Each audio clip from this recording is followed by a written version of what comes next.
Hola y bienvenidos nuevamente al Seminario Internacional de Sistemas Sociales, Redes y Complejidad. Hoy tenemos una sesión particularmente interesante con nuestro estimado doctor José Luis Arriaga Ornelas. José Luis es doctor en Ciencias Sociales, maestro en Estudios Latinoamericanos y licenciado en Comunicación por la Universidad Autónoma del Estado de México, la UAMEX.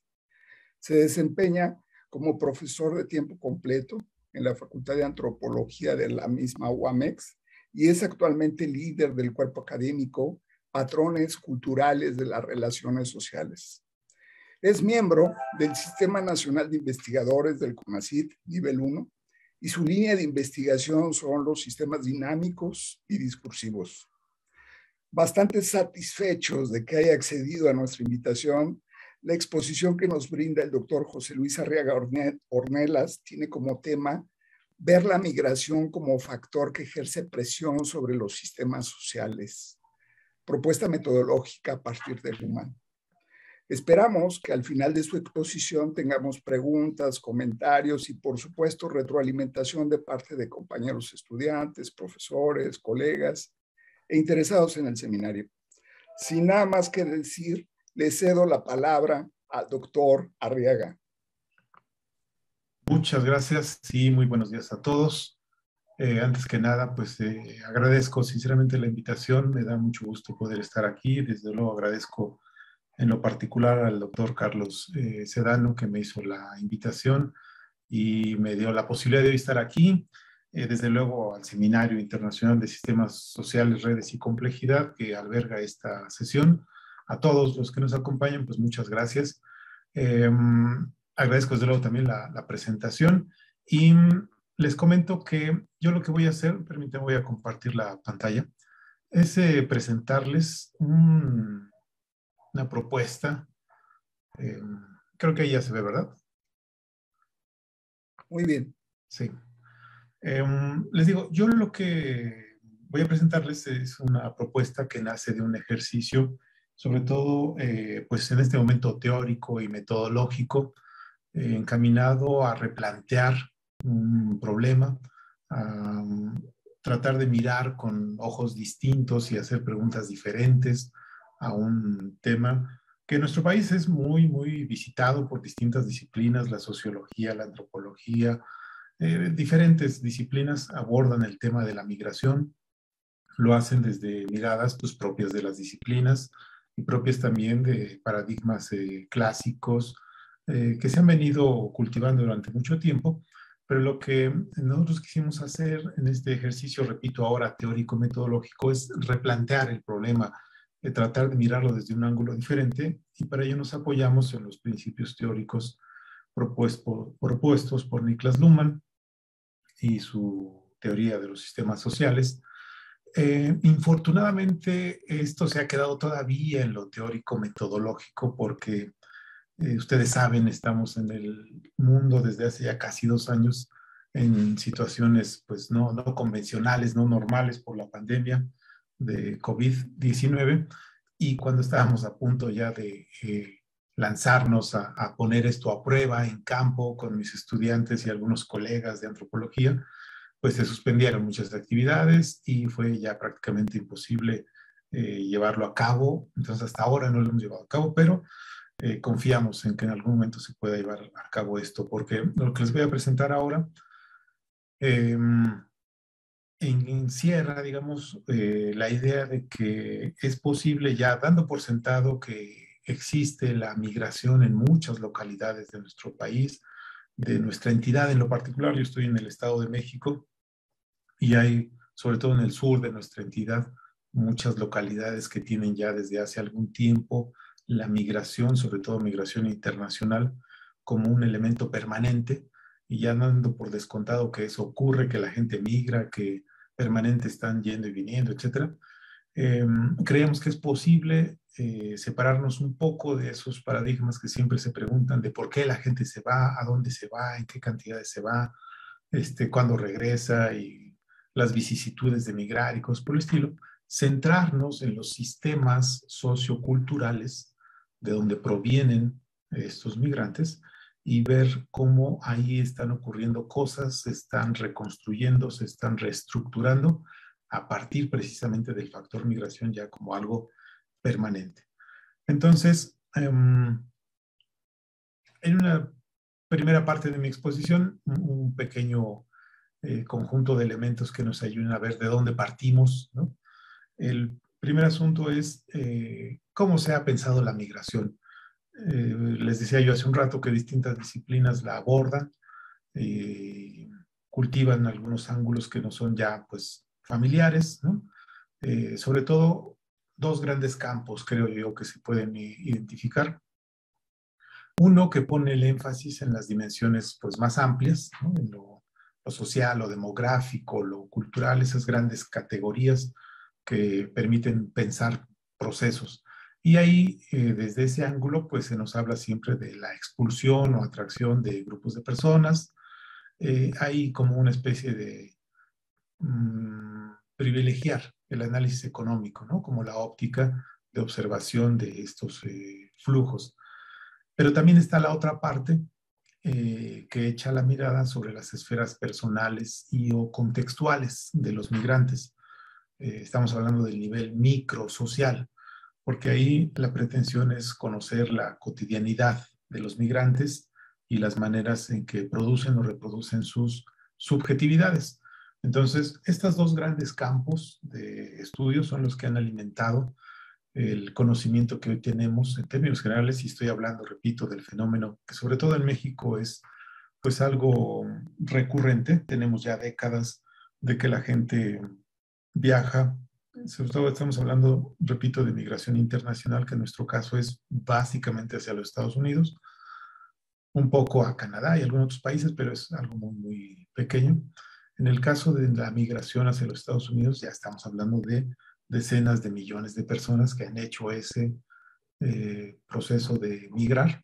Y ambas ópticas, estas que menciono yo, coinciden en traducir la migración como un proceso.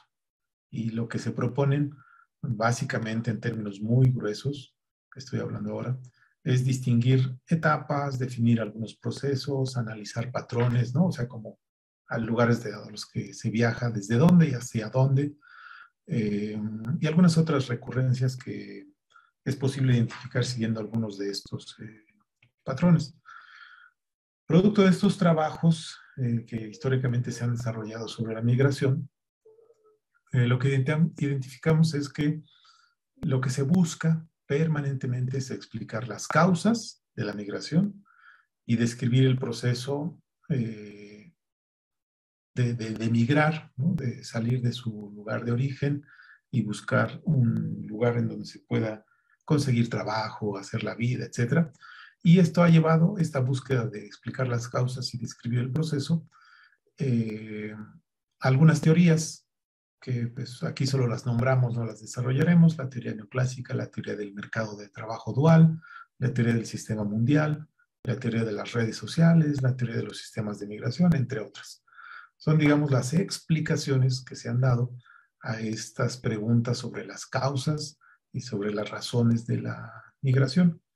Y en todas lo que encontramos como factor común es que se trata de responder a las preguntas sobre por qué ocurre la migración y bajo qué condiciones. Y esto, desde luego, lo de las condiciones incluye el trayecto, pero también la llegada, el arribo a algunas zonas en las que se desarrolla el trabajo o, pues sí, el empleo. Básicamente se señala razones económicas, ¿no? Por las cuales se lleva a cabo la migración. Y tomando esto como antecedentes, nos planteamos la posibilidad de pensar de otra forma la migración. Ya no repetir las preguntas que insistentemente se hacen respecto a por qué se migra, hacia dónde se migra, bajo qué condiciones, etcétera, sino asumir ya de entrada la presencia permanente de la migración en muchas comunidades, muchos estados, muchas ciudades de nuestro país. Y entonces dejar de hacer eso y observarla ahora como un factor que ejerce presión sobre la operación del sistema sociocultural. Entonces, ¿Qué presupuesto, qué principio, cuál es el punto de partida? Bueno, que existen comunidades en las que la migración existe permanentemente, que ya por generaciones se lleva a cabo y se convierte en un factor que de alguna manera, muy probablemente, esa es la idea, está ejerciendo presión sobre la operación del sistema sociocultural. Si nos damos cuenta que esas comunidades en las que se tiene presencia de migración desde hace ya mucho tiempo no se deshacen, no se desintegran,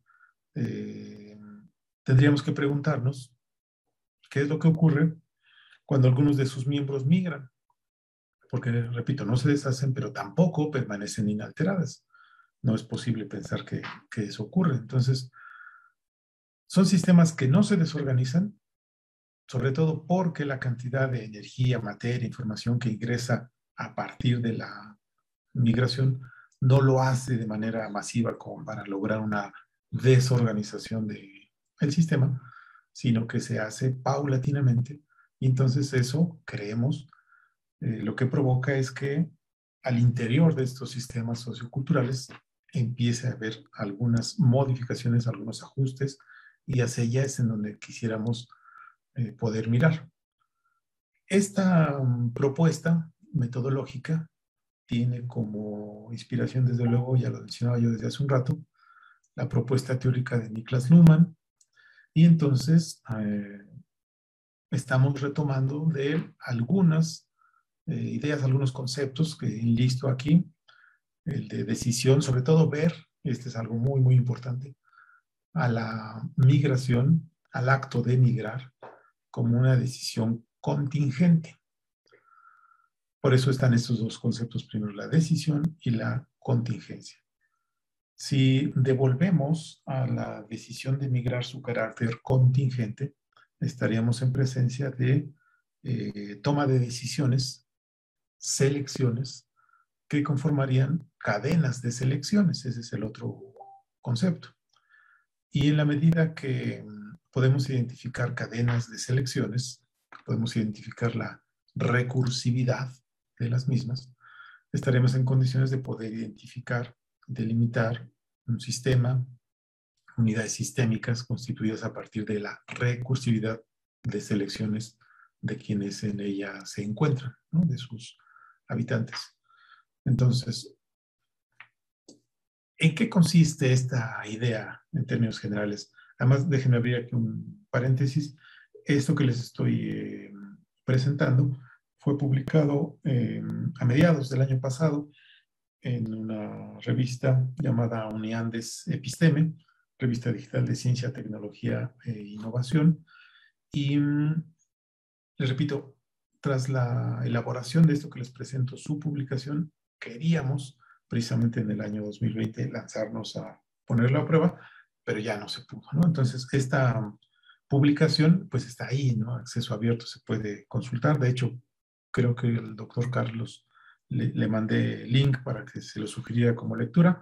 Ahí está el título de ese artículo en el que se publica esto que estoy exponiendo, es Migrar, una no recursividad de selecciones y sus consecuencias en la operación de los sistemas socioculturales.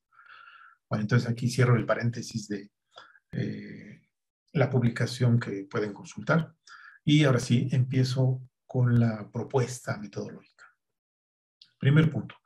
Si se observan las comunidades con presencia de migración como unidades sistémicas constituidas a partir de la recursividad de selecciones de sus habitantes, tenemos ya ahí un primer viraje, digamos, ¿no? Un primer cambio en esta mirada, porque les digo, desde el principio les decía, buscábamos replantear el problema. Entonces, ese primer elemento de viraje es este, ¿no? Las comunidades con presencia de migración como unidades sistémicas, constituidas a partir de la recursividad de selecciones de sus habitantes. A partir de selecciones anteriores, sean propias o no, cualquier sujeto, cualquier comunidad, puede seguir realizando otras selecciones. Y como las segundas dan continuidad a las primeras, ello va constituyendo un sistema. que mediante sus propias operaciones se autorreproduce. Esta es la famosa autopoiesis. Concepto que retoma Luhmann, pero que ampliamente han trabajado Maturana y Varela. Así es como estamos pensando a las comunidades, como unidades sistémicas constituidas a partir de cadenas de selecciones. Quisiera poner aquí un ejemplo para que esto pudiera ir quedando más claro. Imaginemos una comunidad pequeña, rural, enclavada en algún municipio de cualquier entidad de esas entidades que son característicamente expulsoras de migrantes. Imaginemos esa comunidad hace unos 30 años, unos 30 o 40 años. Imaginemos que en esa comunidad la principal actividad económica es la agricultura. Entonces, de padres a hijos se enseña a cultivar la tierra y entonces las selecciones de los sujetos en relación con qué hacer en su vida se limitan a tomar las selecciones anteriores, en este caso no suyas, sino de sus antepasados, sus abuelos, sus papás, como lo que desean hacer, o sea, seguir cultivando la tierra. Y entonces, en la medida que hay recursividad de esas selecciones, tenemos una unidad sistémica, una comunidad anclada en esa actividad. Pero imaginemos que en algún momento, hace 30 o 40 años, les digo, alguien decide ya no seleccionar esa actividad, sino elegir migrar. Ahí tenemos entonces alguien que rompe esa cadena de selecciones y ofrece al resto de la comunidad, no explícitamente, pero por lo menos de manera implícita, una posibilidad de selección más a la hora de elegir qué hacer. Puede reproducir la cadena de selecciones constitutiva del sistema consistente en cultivar la tierra, o puede optar por esta nueva opción que alguien al migrar abrió. Y entonces podría, en el caso de que así ocurra, empezarse a constituir una nueva cadena de selecciones con los que deciden ya no sembrar la tierra, sino migrar. Y aquí hay que también pensar que la actividad económica pues no ocurre en el vacío, sino que también está articulada con un conjunto de expresiones simbólicos significativas que tendrían que verse trastocadas cuando alguien ya no se suma a la cadena de selecciones consistente en dedicarse a sembrar la tierra, sino que opta por otra. Entonces, cada persona que hace una selección y la transmite a otro, necesita que este último se dé cuenta de la selectividad. Por eso decíamos devolver a la acción de migrar su carácter de selección contingente. Entonces, en términos teóricos lumanianos, cada persona que hace una selección y la transmite a otro, necesita que este último se dé cuenta de la selectividad, o sea, que identifique la contingencia en la decisión tomada. Si quien recibe esa transmisión de selecciones comprende tal cosa, están dadas las condiciones para estabilizar un sistema. Si X selección rompe una cadena de selecciones, como en el ejemplo que les ponía, tal ruptura lo que acarrea es la dificultad para la reproducción de sus elementos y sus operaciones en los términos que se venía realizando. En otras palabras, modifica la clausura operacional o lo que es lo mismo la continuidad del propio sistema. No que el sistema se deshaga, se desintegre, qué sé yo, sino por lo menos dificulta la reproducción de sus elementos en los términos que se venía realizando. Recuerden que cada selección, o sea, en esta óptica, en este tipo de mirada, cada selección, en su carácter contingente, lo que hace es reducir complejidad, en el sentido de un abanico de opciones, yo elijo una. Y cuando se estabiliza una cadena de selecciones, lo que hay ahí es una institución de reducción de complejidad. Se instituye una forma de reducir la complejidad. Cuando el papá, el abuelo enseñan a sus descendientes a sembrar la tierra, le están transmitiendo complejidad reducida.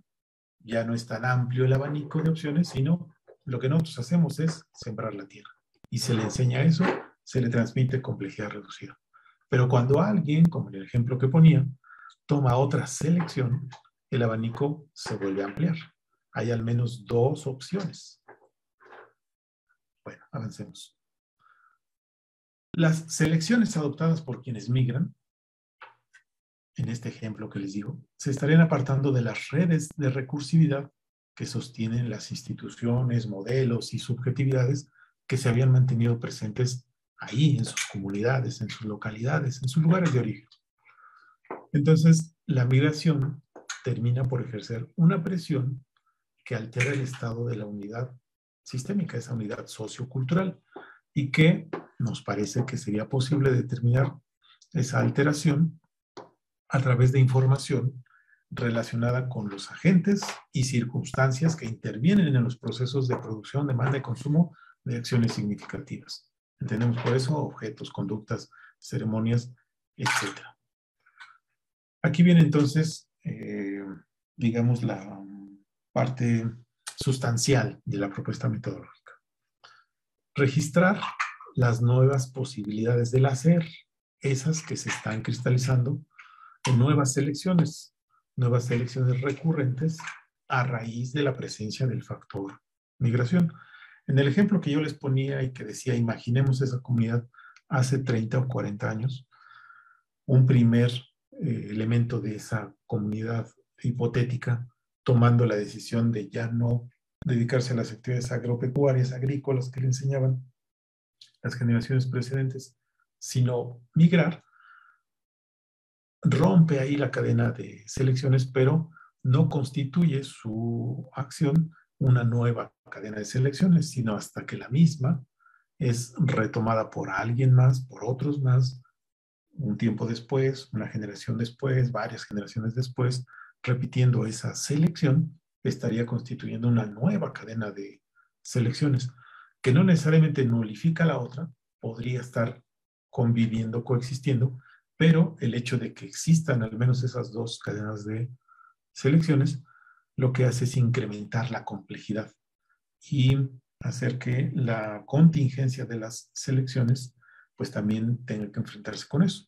Entonces, esta mirada lo que implica es desplazarse del terreno de la causalidad para ir hacia el campo de las posibilidades.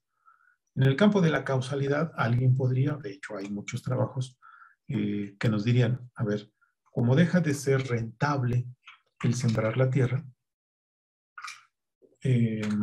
eso origina que la gente busque su sustento en otras partes. Y esa es una relación de causalidad.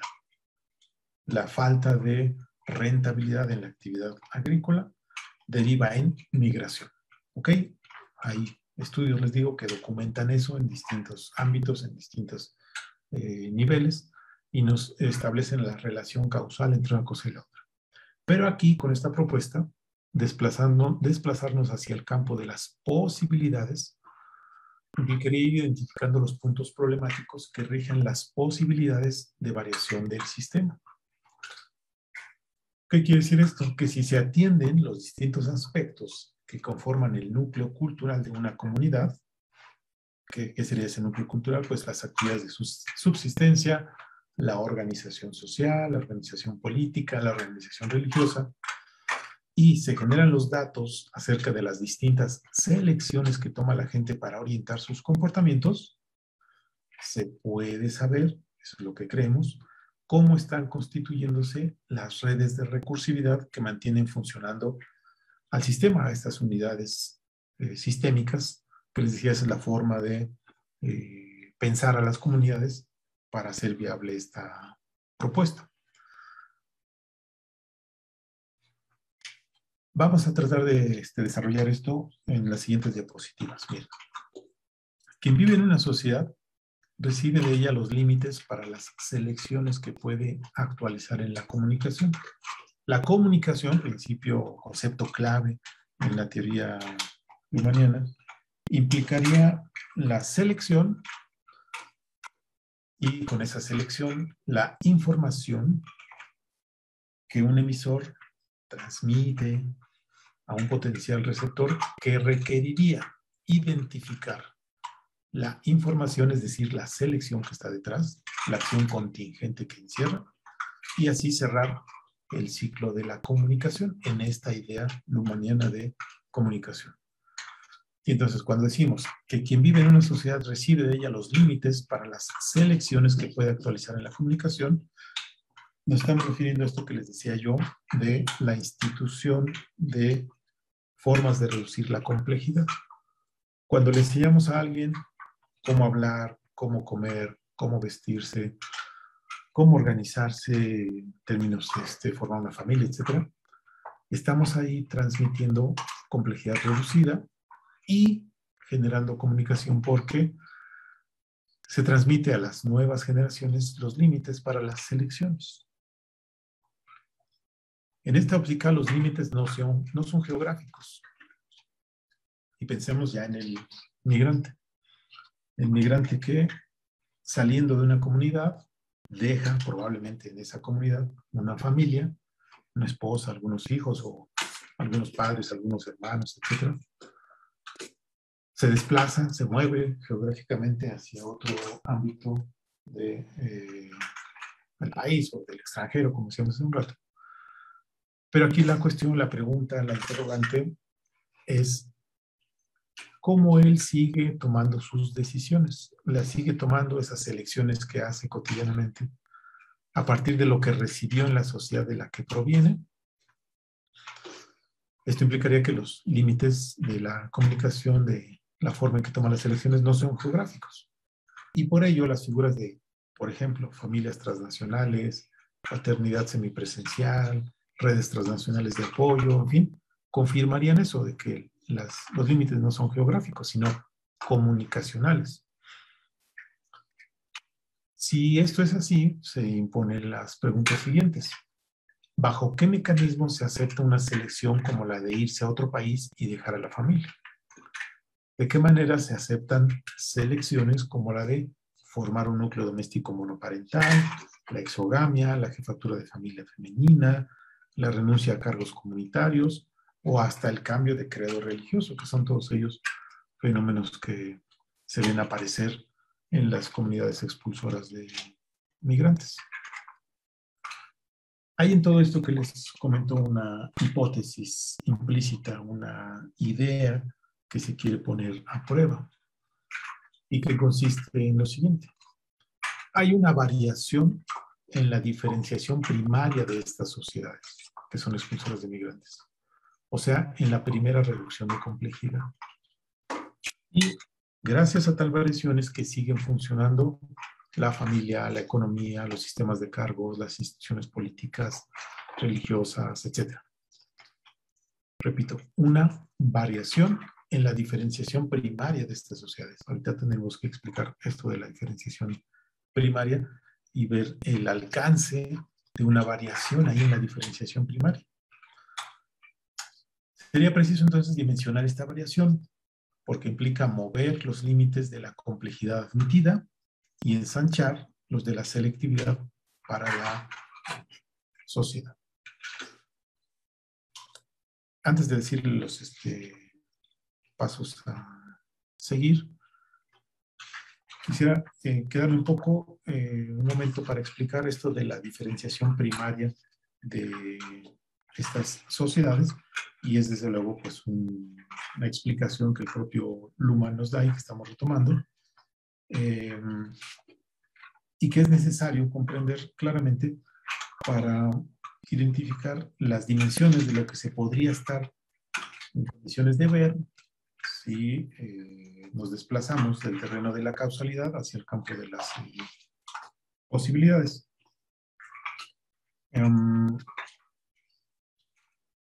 Recuerden, lo que está en el centro de esta propuesta es el asunto de investigar cómo se da la autorreproducción del sistema. Decíamos hace un rato, a través de las cadenas de selecciones, cuando las mismas son interrumpidas, algo tendría que moverse. Pero entonces, para poder entender esto, les digo, y ver este punto nodal del incremento de complejidad al que ya no haríamos referencia, voy a detenerme en esto de la diferenciación primaria de las sociedades. Pueden encontrarse al menos 3 escenarios posibles cuando estamos frente a un caso hipotético de estas personas que rompen las cadenas de selecciones al dejar de optar por las actividades tradicionales en su comunidad y tomar otra opción. Primera opción para esta autocatálisis de los problemas de doble contingencia. Las comunidades siguen autorreproduciéndose aún con la presencia de migración. Esa sería la primera posibilidad, que las comunidades al interior de las mismas, vaya, con la gente que se queda, con los que no migran, sigue autorreproduciéndose con base en las cadenas de selecciones que se mantienen desde hace tiempo sosteniendo ese sistema. Segunda opción, paulatinamente las comunidades se autorreproducen a partir de la migración. Será un escenario posible potencial en la medida que se consolida, se solidifica, se mantiene como cadena de selecciones la de emigrar. O tercer escenario o posibilidad, las comunidades se autorreproducen gracias a quienes se quedan y quienes no migran, y entonces se reproduce a pesar de la migración. Ahora, para desmontar esta triple incógnita, se hace preciso ir por partes. Y aquí es en donde viene esta explicación que les decía. Al interior de las sociedades expulsoras de migrantes existen varios sistemas parciales. ¿Cuáles serían ejemplos de esos sistemas parciales? La familia, la economía, el sistema político, religioso, o sea, la iglesia, en fin.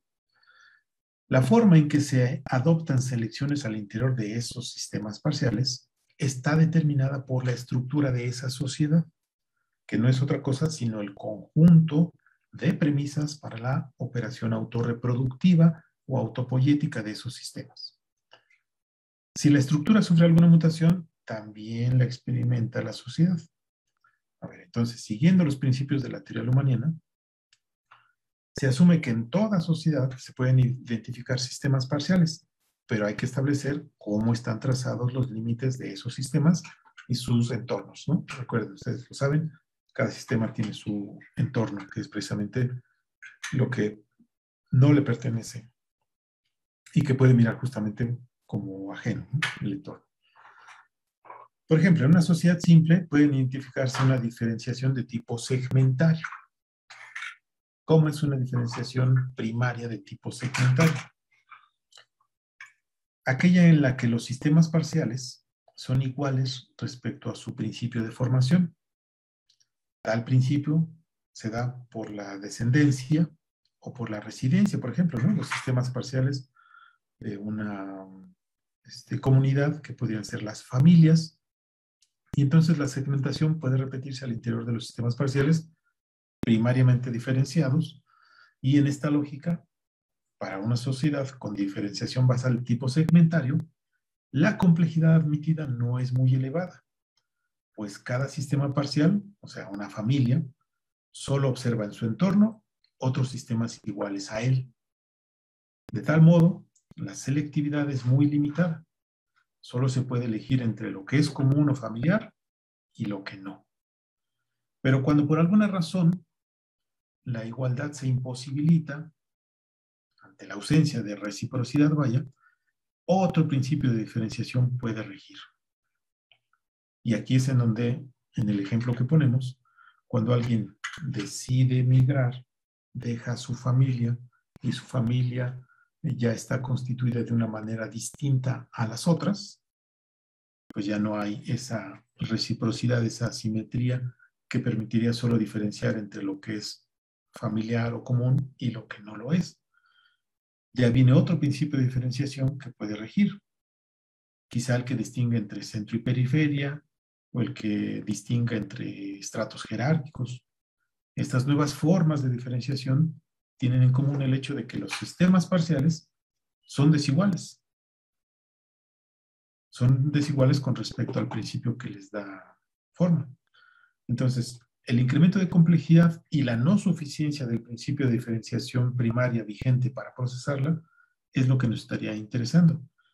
aquí es en donde se vuelve inminente una transformación estructural, porque al ya no haber una segmentación primaria, sino una segmentación primaria jerárquica, sino otra, a lo mejor de centro-periferia o por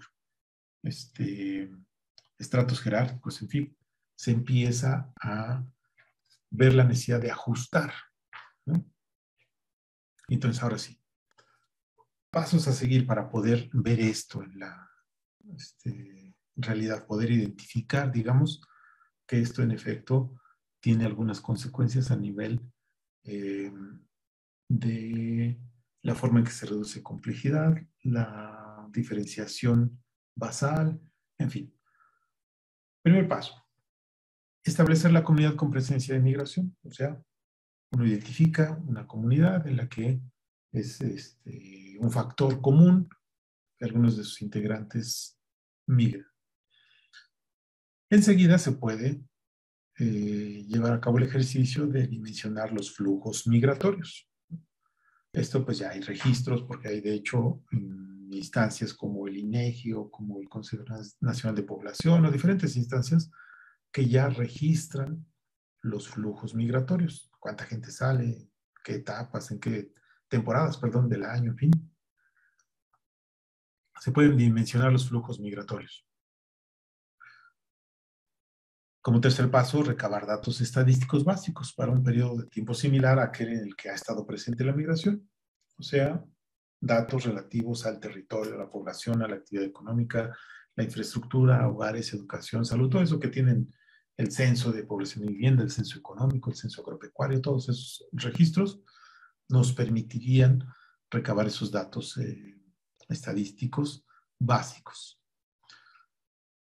Después, y aquí viene la parte en la que sería necesario llevar a cabo trabajo de campo en esas comunidades, llevar a cabo observación directa, in situ, vaya, para acudir a esa comunidad y mediante esa observación directa identificar los sistemas parciales existentes, o sea, sistemas al interior de la comunidad, sistemas parciales.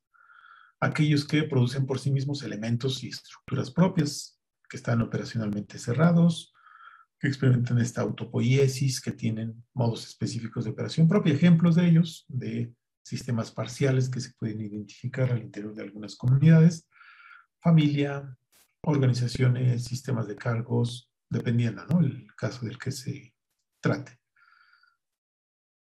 ¿Qué ganamos con identificar los sistemas parciales existentes? Por ir identificando la diferenciación primaria con base en la cual están estructurándose. Después vendría un quinto paso, con entrevistas a informantes de esa comunidad, lo que en antropología se llama informantes clave, darnos a la tarea de identificar sus premisas de sentido. Aquí estamos entrando a el terreno de las formas de reducción de complejidad instituidas en cada comunidad. Porque si buscamos identificar sus premisas de sentido, estamos en búsqueda de conceptos e ideas que se utilizan comúnmente en las concepciones del mundo y las comunicaciones.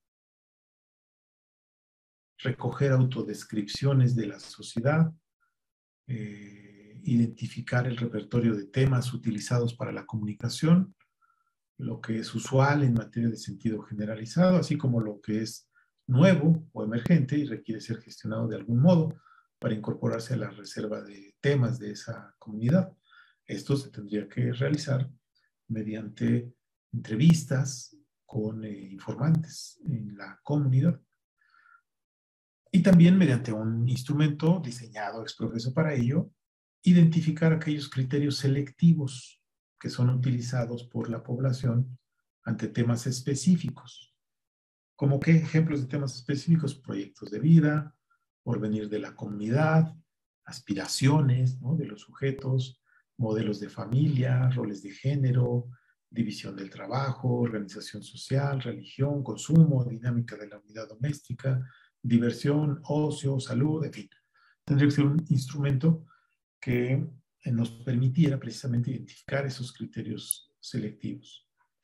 Y también a través del trabajo de campo, que implica el desplazamiento hacia el lugar en donde se quiere visualizar esto, llevar a cabo observación dirigida para corroborar la correspondencia entre esos criterios selectivos que pudimos poder haber registrado en las entrevistas y en el instrumento, y contrastarlos de luego con las conductas, ¿no? Con los comportamientos que las personas tienen y que es posible observar precisamente cuando se hace trabajo de campo, ¿no?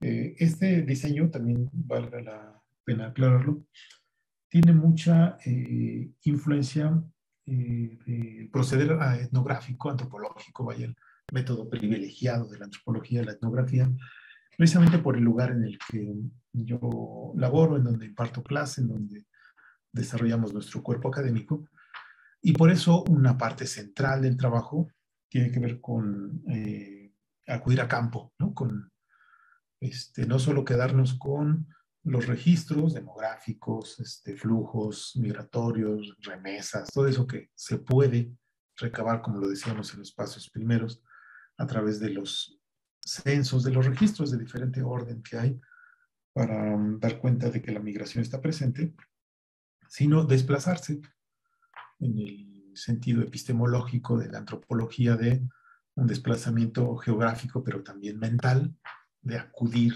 al lugar y estar ahí observando cómo ocurre la vida y conversar, ¿no? Con las personas, dialogar con ellas para darnos cuenta cómo piensan en el mundo, su propia existencia, cómo le dan sentido a las acciones, etc.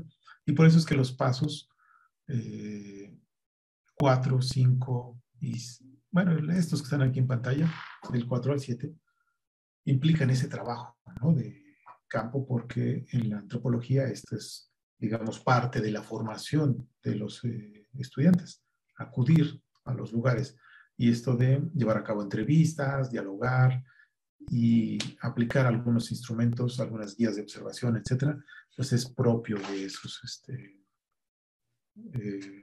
estudiantes, ¿no? Que se están formando en la antropología, y por ello tiene este carácter, pero que además nos parece la vía adecuada para poder in situ, de manera directa, no solo observar, por ejemplo, la manera en que sí se coordinan o no los criterios selectivos con el comportamiento de las personas, o ver también de manera directa cómo algunos ajustes se vuelven incluso perceptibles, algunos ajustes en las cadenas de selecciones.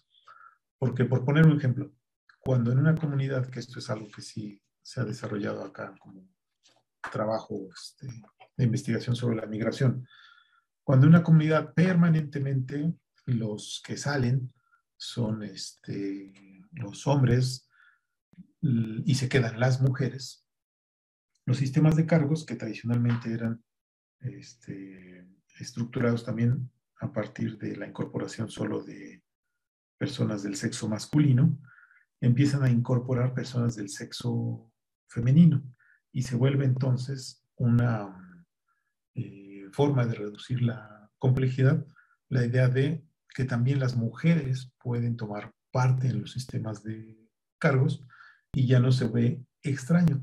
Se vería extraño en algún momento, pero a partir de una nueva cadena de selecciones deja de verse extraño. Entonces estos criterios selectivos, estas premisas de sentido que se pueden en campo apreciar, también se podría ver ya manifestadas en acciones perceptibles, digamos, a simple vista, ¿no?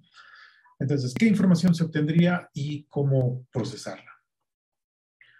Siguiendo estos pasos que ya mencionaba yo hace un rato, tendríamos, por un lado, datos cuantitativos y por otra, información cualitativa.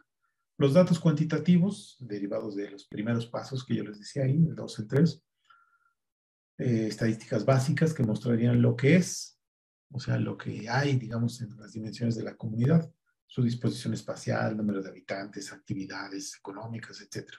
Esos datos cuantitativos nos permitirían decir, esto hay en la comunidad. Pero la información cualitativa arrojaría características de las operaciones que permiten la reproducción de la unidad sistémica. sería posible captar el sentido de las mismas. La selectividad y los niveles de contingencia, las relaciones entre elementos del sistema también serían visibles. Tendríamos que fijarnos el objetivo de identificar redes recursivas y la selección de los contenidos de sentido que están surgiendo en estas comunidades que tienen la presencia de la migración permanentemente y que bajo la presión que ejerce ese factor migración, las redes recursivas se ajustan, digamos, ¿no? Las selecciones tomadas por quienes ahí habitan, devueltas a la contingencia, nos arrojan información en este sentido. Entonces, el procesamiento de la información, por un lado, los datos cuantitativos nos dirían, bueno, esto hay, pero hay que entender cómo se da sentido a las cosas que hay ahí. Y ese sentido, con toda seguridad, se ha venido modificando precisamente porque la selectividad y los niveles de contingencia en las relaciones entre elementos que están en el sistema han tenido que modificarse. Aquí se pueden poner múltiples ejemplos al respecto de lo que ingresa al sistema a partir de una nueva cadena de selecciones. Cuando, como en el ejemplo que poníamos, alguien elige algo distinto a aquello que venía sosteniendo al sistema, sea relacionado directamente con la actividad productiva o con otras, introduce al sistema algunos elementos que se suman al abanico de opciones para llevar a cabo selecciones, y recuerden, con la selección nos referimos precisamente a la información. Cuando alguien elige, precisamente genera información, y el resto de los integrantes de la comunidad pues ven incrementada la suma de posibilidades a elegir. Pero no se agota ahí el asunto de el ingreso de información, incluso de materia, de energía, a las comunidades, porque precisamente producto de estas nuevas selecciones ingresa información nueva, materia y energía al sistema, y este tiene que ver la manera de seguirlo procesando. ¿Qué información nueva, qué materia, qué energía? Bueno, cuando se trata de comunidades en las que los migrantes van a trabajar y después mandan, sea dinero, sea cosas, o ellos mismos regresan con información diferente, regresan con objetos nuevos, ¿no? Regresan con algunas cosas que no estaban presentes en el sistema bajo las anteriores cadenas de selección, y entonces abre nuevas posibilidades a cadenas de selección diferentes, y ahí la selectividad y los niveles de contingencia en las relaciones entre los elementos del sistema es en donde se tienen que ver cómo se están moviendo. Identificar redes recursivas y selección sería precisamente el objetivo. Bueno, en términos generales, y viendo que ya estamos aquí completando prácticamente 50 minutos de que yo he estado hablando, y que me parece mucho más útil que podamos tener algún intercambio de ideas, dejo aquí mi exposición. Les agradezco. Aquí les dejo las redes sociales en las que me pueden ubicar, ahí en Facebook, en Twitter, o en Google Académico, ¿no? También ahí tenemos forma de que vean las cosas que hemos hecho, que hemos publicado, etcétera. Y bueno, doctor Carlos, pues aquí le dejamos, y no sé, abrimos, tú me dirás la siguiente etapa.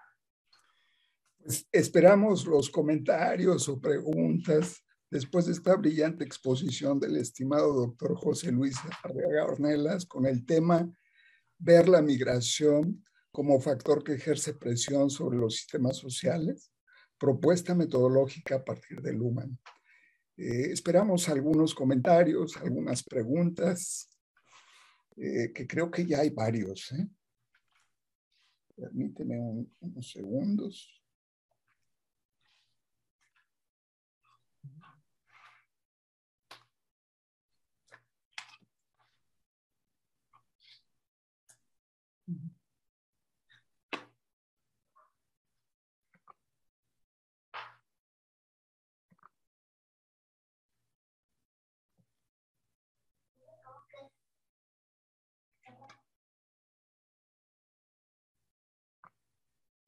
Bueno, Oscar Julián López dice muy interesante el seminario, la ponencia, saludos para todos los colegas. Fíjate que el doctor José Samuel Martínez López de la Ibero comenta, saludos Carlos y José Luis, tema fenómeno indispensable y poco abordado desde la óptica sistémica teórica.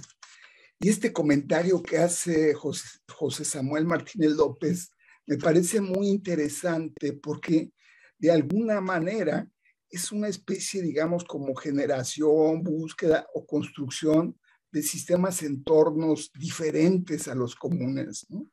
Me recuerda mucho la exposición de Edgar Guerra, del CIDE, que nos habló sobre el orden criminal, por ejemplo, en las comunidades de Michoacán, o el trabajo de Marco Estrada, que ha venido desarrollando, por ejemplo, sobre los movimientos de protesta, como el Ejército Zapatista de Liberación Nacional, ¿no? Marco Estrada del Colmex, o Carlos Vargas de Colombia, que nos ha hablado del deporte 4.0, o Maximiliano Rivas de Chile sobre ensambles corales, o más cerquitas, Tania Galaviz de la UAMEX, ¿no? De la Universidad Autónoma del Estado de Morelos, perdón, que nos habló sobre femenino masculino, un análisis sistémico del género. Esta propuesta que tú haces en esa medida me parece muy, muy interesante, porque evidentemente estás hablando de un tema muy poco tocado en el ámbito de sistemas sociales. Y me da mucho gusto. Además, con una exposición metodológica, pasos a seguir y procesos de investigación. Realmente muy, muy interesante. Sí, a mí lo que me parece en efecto que acá les comento siempre de lo que ocurre en nuestra facultad porque pues, es el ámbito en el que gestamos estas ideas. Hay mucha investigación sobre migración precisamente en estos campos que yo decía al principio, ¿no? Tratando de ver las causas, tratando de ver las vicisitudes de los migrantes, y hay quienes han hecho, por ejemplo, trabajo, sí, muy interesante, desde luego, de irse, ¿no? Con los migrantes y seguir la ruta y vivir lo que ellos viven, padecer lo que ellos padecen. Y se ha hecho investigación en ese sentido, pero esta propuesta que yo decía desde un principio y coincidíamos, doctor, que si algo puede ser de utilidad emplear esta mirada sistémica es para replantear problemas. Entonces, una forma de replantearlo es esta que les he comentado y básicamente la idea es pues como lanzar preguntas nuevas, ¿no? Y tan solo la primera pregunta esta de cuestionarnos si la diferenciación primaria de la sociedad que expulsa migrantes ha cambiado y las consecuencias que ello tiene, ¿no? Si la diferenciación primaria ha cambiado y uno puede documentar eso, puede entender muchas otras cosas y ya no solo reducirnos a este asunto de por qué migran y hacia dónde se van y cosas por el estilo, sino a ver, veamos en las comunidades que pues ya permanentemente tienen migrantes, qué tipo de diferenciación está estructurando esa comunidad, cómo se dan las nuevas selecciones, cómo se constituyen las nuevas cadenas de selecciones, la recursividad, eso nos habla de su operación como sistema, cada vez sistemas pues, con mucho más complejidad y otras formas de organizar esa complejidad y que tienen frente a sí la posibilidad pues de documentarlo, ¿no? Para saber qué papel juega la diferenciación basal que ha sido desplazada y que a lo mejor queda entre algunos de los habitantes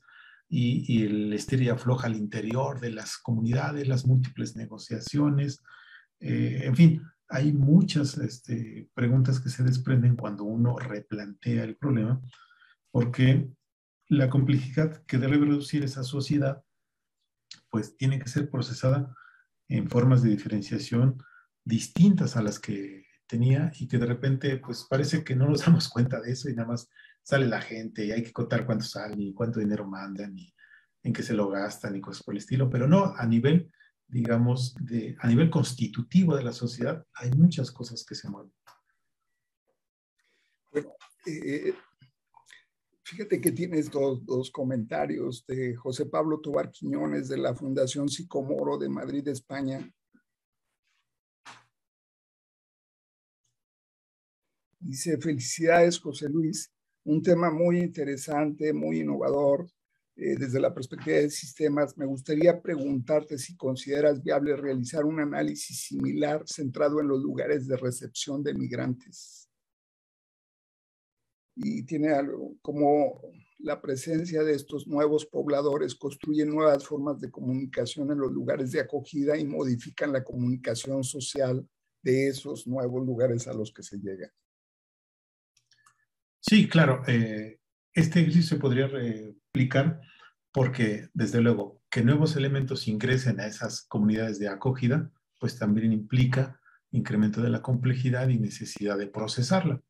En efecto, se podría, pero incluso ahorita que hacías el comentario previo de otras múltiples investigaciones que se han expuesto acá en el seminario, precisamente yo ayer pensaba en que esta metodología también podría aplicarse para ver fenómenos que ocurren en esas mismas comunidades expulsoras de migrantes y que tienen que ver con la delincuencia organizada, porque ahora se ha visto con mucha más frecuencia que en algunas comunidades las organizaciones delictivas llevan a cabo reclutamiento forzoso de jóvenes para sumarlos a sus filas.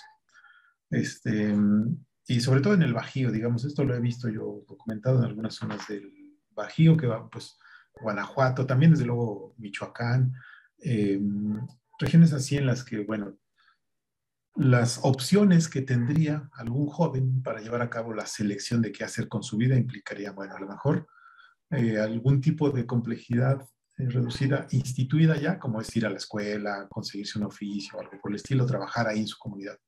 Otra, migrar, porque ya ven que algunos primos, algunos tíos, algunos vecinos migran y qué sé yo. Y la otra, una tercera opción es esta, de incorporarse a las organizaciones delictivas como una opción, ¿no? Como incrementando el abanico de opciones. En algunas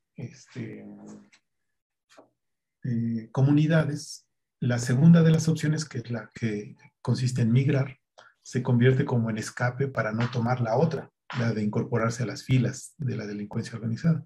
Y la primera, pues a lo mejor se ve cerrada por alguna razón que tiene que ver con precarización del trabajo, falta de acceso a la educación, etcétera. Y entonces, al interior de las comunidades ya hay más contingencia a la hora de tomar la selección.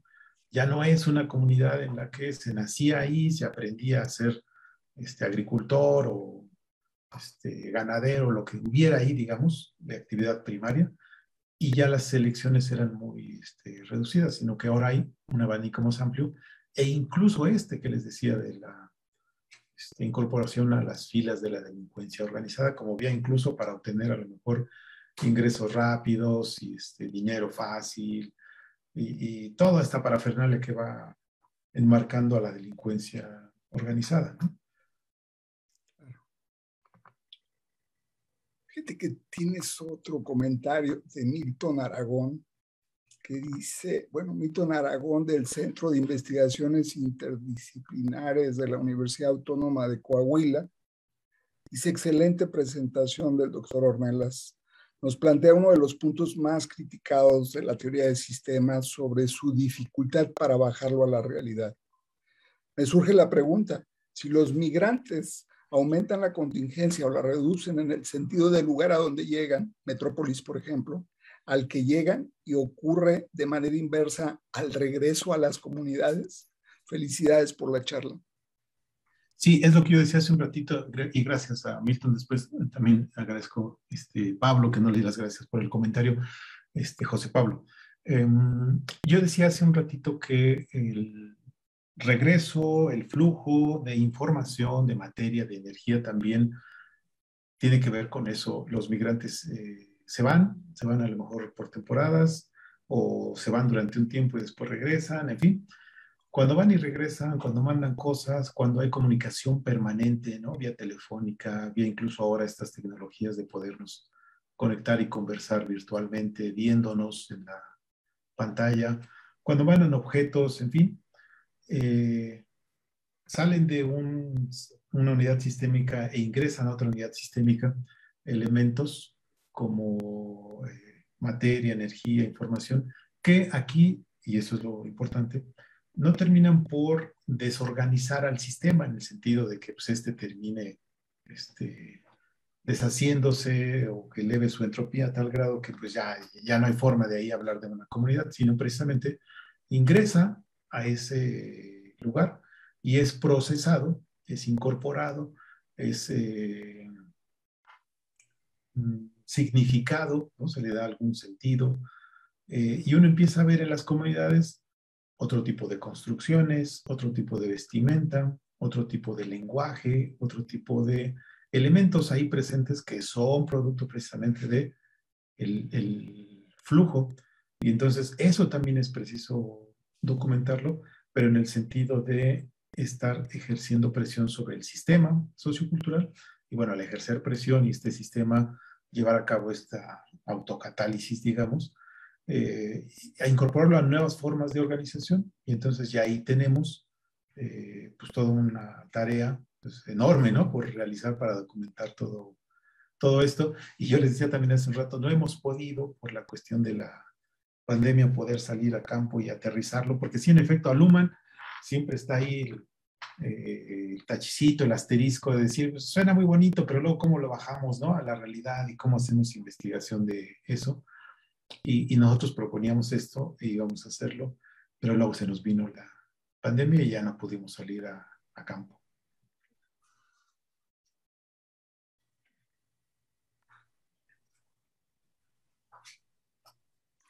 Muy bien, muy bien. Fíjate que cuando planteaste la metodología de investigación, los distintos pasos de la metodología, hace apenas el 17 de noviembre tuvimos una reunión, algunos de los miembros de la Red Latinoamericana de Sistemas Sociales y Complejidad, para discutir un punto que nos parece muy interesante, que es el hecho de empezar a realizar investigaciones colaborativas a nivel de América Latina. Y tu modelo metodológico me pareció muy atinado porque permite o facilita establecer la conversación que queda grabada en estas investigaciones Open Data, donde además toda la información queda abierta y disponible para quien esté interesado en dicha investigación. Queda, digamos, disponible y abierto desde el planteamiento del problema, las metodologías, la hipótesis, los datos. Y esperamos que nuestra próxima reunión, el 10 de diciembre, a las 12 del día, a la que ya te estoy invitando. Sí, ya tomamos nota aquí. Podamos tocar uno de esos puntos, es decir, qué tan posible podemos iniciar la conversación y el trabajo de investigaciones colaborativas a nivel internacional, pero por supuesto también a nivel nacional, ¿no? Es decir, claro, la Universidad de Guadalajara, la Universidad Autónoma del Estado de México, la Universidad de Morelos, la UNAM, es decir, poder realizar trabajos colaborativos y de manera abierta, que por lo demás lo está incentivando a nivel nacional una colega tuya de la UAMEX, ¿no? De la Universidad Autónoma del Estado de México, Rosario Rogel. Rogel, sí. Bueno, básicamente eso también me parece muy interesante, el posibilitar nuevas investigaciones con nuevos diseños. Sí, claro, y aquí está desde luego la metodología que nos hemos propuesto y que no hemos podido ejecutar, pues ahí está, ¿no? Disponible, ahí está a la orden por si alguien la quiere retomar, por si alguien la quiere poner en marcha, pues podemos incluso hacer de manera simultánea, ¿no? En diferentes lugares, comunidades, entornos, poner la prueba y a ver qué resulta, ¿no? Porque esa es la intención de esta propuesta metodológica. Bueno, pues con las muy interesantes y vivenciales observaciones hechas desde el trabajo de campo antropológico e interdisciplinario que has expuesto a partir de tus investigaciones, el Seminario Internacional de Sistemas Sociales, Redes y Complejidad, el Departamento de Sociología y la Universidad de Guadalajara agradecen a nuestro muy estimado doctor José Luis Arriaga Ornelas su extraordinaria y muy brillante participación. José Luis, muchísimas gracias. No, al contrario, muchas gracias por la oportunidad. Brevemente les comento, porque esto sí lo pudimos hacer hace unos 3 años. Hicimos un ejercicio similar, no similar en el sentido de reformular problemas. No con el caso de la migración, pero sí con el de la alimentación y la energía en forma de alimentación en algunas comunidades. Y ver la manera en que se autorreproduce la familia campesina. En México específicamente trabajamos en la parte norte del Estado de México con presencia indígena, pero pues son comunidades campesinas, indígenas campesinas. Eh, y en esas comunidades hay ingreso de nuevas formas de energía en forma de alimentos, vía las despensas que les da el gobierno, vía el comercio que se ha extendido mucho y vía que gran parte de la población ahí se ha convertido en asalariada y entonces adquiere los alimentos en el mercado de alimentos, digamos, ¿no? Entonces ya no es alguien que siembra y tiene ahí su sistema de milpa y tiene maíz, tiene frijol, tiene calabaza y es para autoconsumo y cría sus gallinas y sus borregos y de ahí come, etcétera. Ya no, sino que la energía en forma de alimentos que ingresa a la comunidad ha venido a reformular una serie de cosas, que eso sí lo pudimos documentar. Tenemos por ahí publicados un par de capítulos del libro y un par de artículos en los que documentamos básicamente eso, que la adaptación y la autorreproducción de la familia indígena campesina pasa por ahora el tener que procesar estos nuevos ingresos de energía, pero que también va acompañada de información y en algunos casos, desde luego, está indisolublemente ligada a la migración porque esa población asalariada, mucha de ella es que migra hacia las zonas urbanas, hacia las zonas industriales cercanas acá en el Estado de México. Y entonces los flujos energéticos y la alimentación fue lo que en ese caso vimos, pero también, digamos, trastocando las unidades sistémicas. En este caso nos enfocamos en ese caso que les digo, en las familias.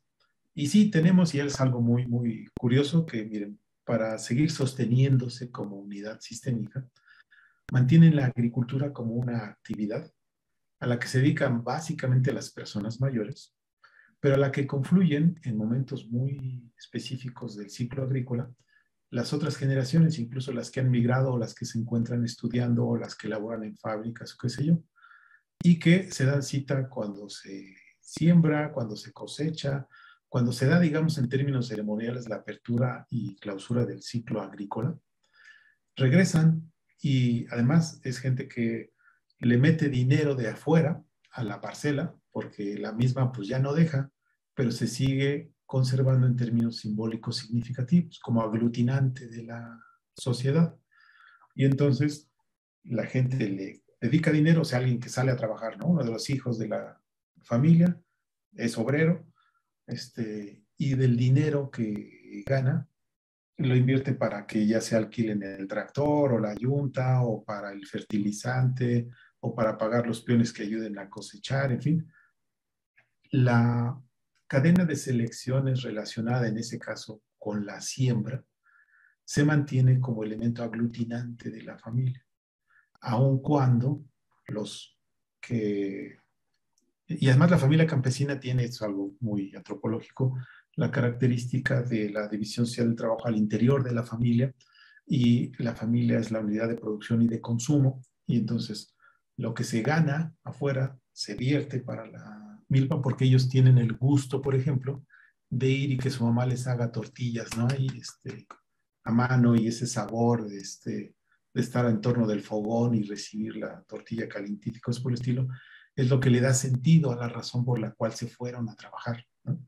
Se fueron a trabajar pues porque había que obtener ingresos, pero no dejaron del todo la actividad agrícola. Y entonces sí hay flujos energéticos en forma de alimentos procesados y gas, energía eléctrica, o sea, diferentes flujos de energía y un cambio, sí, desde luego alimentario, pero hay cosas que se mantienen, cosas que logramos documentar en el caso de una comunidad ahí que se llama San Miguel Tenochtitlán, acá en el norte, les digo, del Estado de México, y está por ahí publicado, solo les dejo el dato y aquí termino el apunte que hacía. Se titula Pobreza, adaptación sociocultural al ambiente y autorreproducción de la familia campesina en México. Se publicó el año pasado, antepasado, allá en Colombia. Repito, pobreza, adaptación sociocultural al ambiente y autorreproducción de la familia campesina.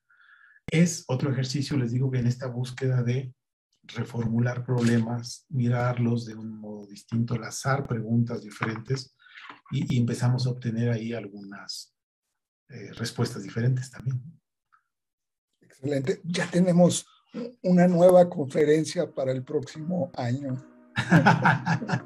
Ahí está, hay que agendarla. Muy bien. Pues muchas gracias. No, al contrario, muchas gracias y un gusto. Saludos a todos los que nos hicieron favor de acompañar. Gracias, doctor. Chao.